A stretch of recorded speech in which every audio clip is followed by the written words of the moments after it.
નમસ્કાર દર્શક મિત્રો, તહેલકા ન્યૂઝમાં આપ સૌનું હાર્દિક સ્વાગત છે। અંકલેશ્વરના સુરતી બાગોળ વિસ્તારમાં આવેલ તળાવમાં વિશાળકાય મગર દેખાયો, સ્થાનિકોએ આશ્ચર્ય વ્યક્ત કર્યું। નજરે જોનારાએ વિડીયો પણ વાયરલ કર્યો। અંકલેશ્વરના સુરતી બાગોળ વિસ્તારમાં NCTL કંપનીની સામે આમલા ખાડી નજીકના તળાવમાં મગરે દેખા દેતા કુતૂહલ સર્જાયો હતો।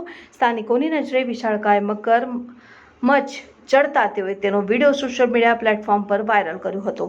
ઉલ્લેખનીય છે કે માનવ વસાહતના તળાવમાં વિશાળકાય મગર જોવાતા જોખમરૂપ સાબિત થઈ શકે છે। તળાવ નજીક જ ઉમરવાડા મદ્રેસા અને મરકઝ સોસાયટી આવેલ છે। મદ્રેસા અને મરકઝ સોસાયટીના બાળકો અહીં રમતા હોય છે। મદ્રેસાના સંચાલકો દ્વારા આ અંગે વન વિભાગને જાણ કરવાની તજવીજ હાથ ધરી હોવાનું પણ જાણવા મળ્યું હતું।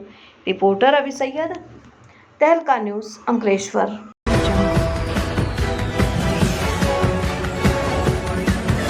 Audio